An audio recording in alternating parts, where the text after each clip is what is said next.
everybody? It's your favorite Englishman's favorite nerd, and today we are looking at Commander Cody. The reason why I say that is I got a buddy who lives in the UK whose name is Cody. Not spelled the same, like the coffee, if you know the vibes. Anyway, this is on loan to me from Chris Pinkerton, if you're nasty, also of Crashbox Customs fame. He does a number of diorama pieces, ensembles. He's got a whole business he's running over there. It's quite the operation. Feel free to check him out on your socials. Anyway, he was gracious enough to let me take a look at this. I do want to say one thing. He got this from Sideshow, I believe, and it came with a broken antenna. Sideshow replaced the helmet with a intact antenna. I am probably not going to be using this out of risk that I will break the antenna. So I am just showing you that there is one. The antenna looks nice enough, has the silver paint, little like goldish orange paint up there. And I'm going to set this to the side and maybe bring it back out for pictures later on. But that's going to be about it. I'm going to start 2021 off on a solid foot, playing against the odds of my bad luck. All right. So that's it. Let's take a look at this guy. But in order to do so, let's start with accessories.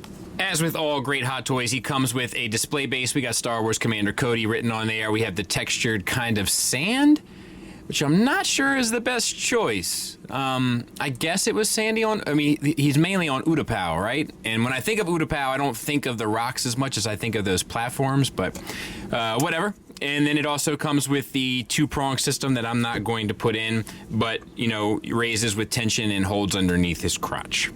He also comes with a wide array of hands. We have left and right trigger finger hands. We have left and right pointing finger hands. This is like a proper pointing hand. This is a Order 66, take them down, boys, pointing hand.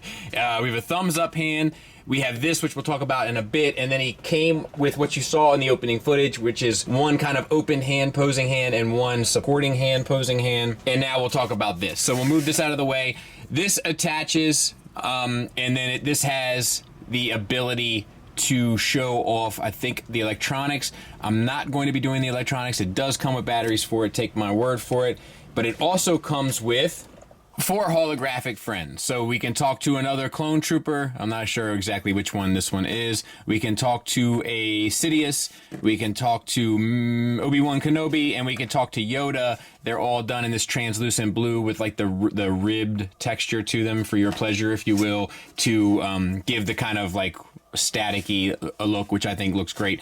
And then they all have pegs at the bottom, which will peg in to the little communicator there. And now you can have Commander Cody sort of, you know, having a bit of a chat with you. And we got some silver paint up in there. Looks good, looks appropriate, no issues nor complaints. He comes with this kind of standard clone gun. We have the 2 pipes up here. It's brilliantly sculpted and painted with a like a light to heavy dry brush depending on the space. And then you have this. I'm not exactly sure how this works, to be honest. And Chris took the instructions, but maybe you can like put it here. Maybe it's for that. I'm not 100% sure on that. I'm going to be honest with you, but it looks good nonetheless. He will hold that, but I got to be honest with you, he doesn't hold it great.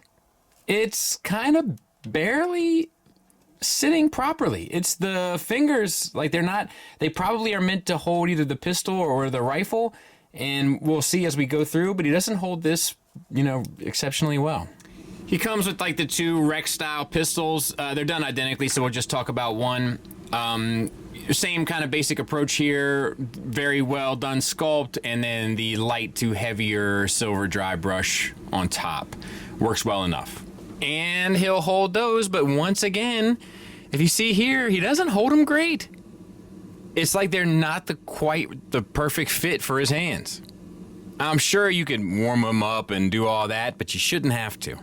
And he gets the long rifle. Once again, pretty much done the same way, but once again, a beautiful sculpt. I do hope that he can hold this one properly, because that is a bit obnoxious. But yeah, very, very, very nicely done. And has some decent weight to it. So he definitely holds this one the best. It's still not perfect, but he definitely holds it the best. He then comes with these 2 little antennae. And because Chris is a friend of mine, I am going to show you where they go, how they go, and then I'm going to take them off and put them safely back in the box. But they have like a real like type wire here, tons of paint and sculpted detail along with washes throughout. Very nicely done. The gray one goes on the side of his head. The orange one goes on his shoulder pad. And that, I'm going to take one picture, do one pose maybe, and then I am getting this off of here and safely back in the box. But they look great. It's like that little extra flair you need. Lastly, he comes with this backpack. I guess it was in there because like they did use, I can't remember. I have to go back and watch, but it looks great. We have the kind of cylinder in there that's painted with a copper, and then we have some scorch marks and stuff done on there. Sorry for not focusing. And we have this soft plate there. The reason why it's soft because it's also magnetic, and it'll go right on the back of him. Looking at a facial comparison, I think it's spot on. Hot Toys has really been in a bag recently where like everything has just been on the money, and this one's no exception. Obviously, it's a different expression than the one on the left, but the wrinkles in the forehead, including the one over the left eye, which is probably a scar, then the one next to the left eye, right here, which is definitely a scar. All of them super accurate. The kind of wrinkles between the mouth lines and stuff, all that stuff is spot on. The consistency of the eyebrows, the shape, depth, and fading of the hair, perfect to me. This is a really, really, really sharp looking head sculpt. Now, looking at the armor, you know, and obviously I can't replicate this pose quite right. One of the beauties of digital design, I guess. But it looks spot on. The darker shades of white across the top crests of the helmet, the white lines across the visor of the helmet, all of the antennas, the straps and bands, the different color waist, the gray and orange belt, the orange markings on the thighs, all of the battle damage, like it's just all in line. Really, I mean, a super accurate piece. There are some issues that I have in regards to this with how the plastic sheaths kind of sit over top of the soft goods, and you can kind of see how that becomes a bit problematic even here, but we'll talk about it a bit more as we move through the figure.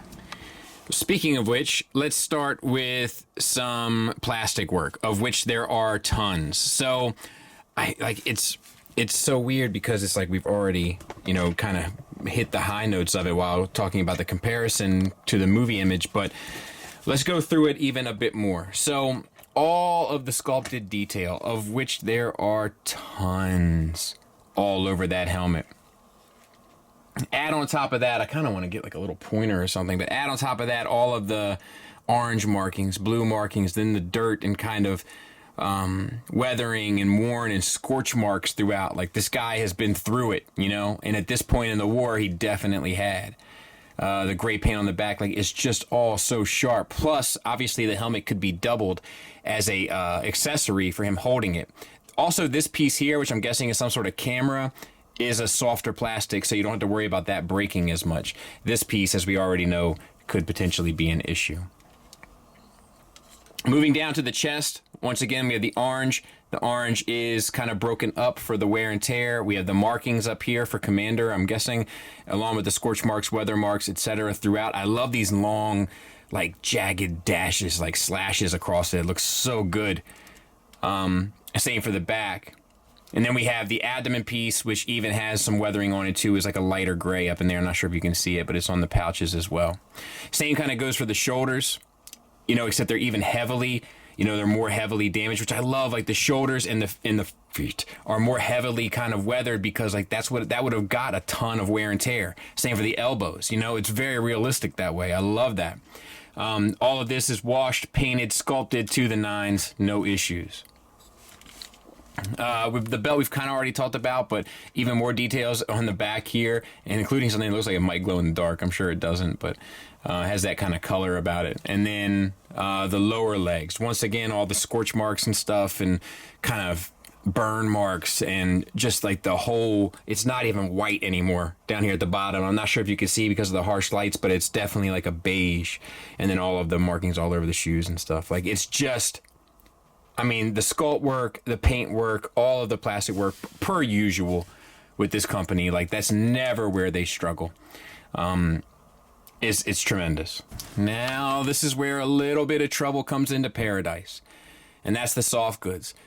So they have this like black suit underneath, right? And this black suit does look right how it has like, it looks like it's elastic, but even like texturally, it looks right as it does in the film.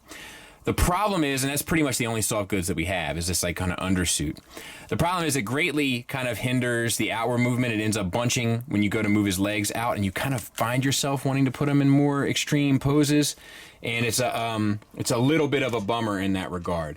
The other problem is the way that the armor kind of sits on top. Like this one sits okay. This one, I've been having a hard time kind of getting it to like rise and sit about where I would want it to be. It kind of wants to keep falling down.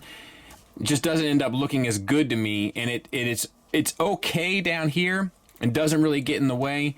However, on the elbows, arms, and shoulders, it's been a struggle. It's been a little bit of a pain to kind of deal with and a hassle, and has definitely kind of taken a lot of the fun out of the figure. And there's also some joint tolerances, and since they're all underneath this suit, it's a little bit challenging to kind of completely wrap your head around and make sure that you're not putting any undue tension on the figure, right? So yeah, it's a good looking material. It looks the part, and it is elastic. However, it is like the gift and the curse, and I'm not sure it wouldn't have just been better off with black plastic, even though it would have caused, joint lines, which is what they're trying to avoid, and I get it, but I'm not sure if the risk was worth, if the cost benefit here was quite right. And lastly, articulation. So it's a double ball peg from the head into the neck. Even with the helmet on, great range down, nice range up, swivel, confused trooper look. It all kind of works tremendously. No issues. You have a disc hinge that goes into a ball peg in the chest, and it has a wide socket, so you get a good bit of a butterfly. You can drop down on that. Gosh, see, this is where it's a little obnoxious, but you can drop down on that ball peg so that you can kind of fit the shoulder armor up underneath the chest to allow for a wider range, almost out to 90 degrees, so that's nice. There's also a bicep swivel in there and a double jointed elbow. The elbow armor will tuck underneath the bicep armor a bit. However, once again, I do kind of worry about the looseness of this, and it is attached to the kind of sweater sock underneath, but I do get a little concerned about paint rub and stuff. It's kind of be a set it and forget it kind of thing for me. The wrist is a ball hinge, plus you get the up, down, in, out, depending on how you work. We've already kind of talked about that. All right, we have a double ball peg, it feels like, from the chest into the abdomen, and then a single from the abdomen into the pelvis. However, you don't get a whole lot out of the lower, you get it all out of the upper, but the good news is you get all you need out of the upper. Decent enough swivel, a little bit forward. You got to watch this plate here because there's a tendency to get untucked from this back plate, but once you get that back in, a good bit back as well. So no issues there. I think... I'm guessing these are universals. I'm not going to put too much stress on it. Very limited. I don't think it's the joint or the engineering. I think it's the sweater sock, which is a bit of a bummer. And they have a tendency, because of the elastic, instead of giving you the give to get out to the side, it kind of wants to, you see that? It wants to pull the legs back towards the center. And this one in particular is a little loose. And then you can get forward, you can spin it a little bit and get a little bit more, but it's not very posable, which is a bummer. Because it feels like it should be. It's the material they went with the sweater sock is almost my 100% opinion on that. Double jointed knee. This is a softer plastic, so it will give you that bend. You're not going to need this double jointed knee, though, because you're going to have, I guess maybe, you're going to have a hard time getting the poses out of it anyway. And then I think it's a double ball peg for the ankle, which does get you a nice ankle tilt up, a nice ankle tilt down, and a nice rocker. So no issues there. And then there he is from the back. Pretty good looking figure. Final thoughts wise, let's start with the negatives. And the good news is I only have two. The bad news is that they're both pretty substantial. So the good news is, of the two, the first one can be overcome by using a long rifle, and that is the hands and how well the hands hold the guns. However, it does hold the long rifle pretty well. So if it were me, I would definitely use the long rifle. However, if you wanted to use pistols or the kind of standard gun, it's going to be more problematic. However, in the film, I do believe he uses the long rifle. So something to chew on, something to think about, but something they should have got right. My second issue is the sweater sock. It just tends to get in the way and get on your nerves, and it's cumbersome, and it prevents things from kind of moving the way you would like them to. And that also ties into some of the joint tolerances, but I can't honestly tell if it's the base figure or the sweater sock getting in the way. The good news is that's it. That's all I got negatives wise. I guess if I wanted to nitpick, I could say a lot of the little fragile bits, but hey, it's a $250 thing. It's gonna have fragile stuff with it. You have to be an adult about it, right?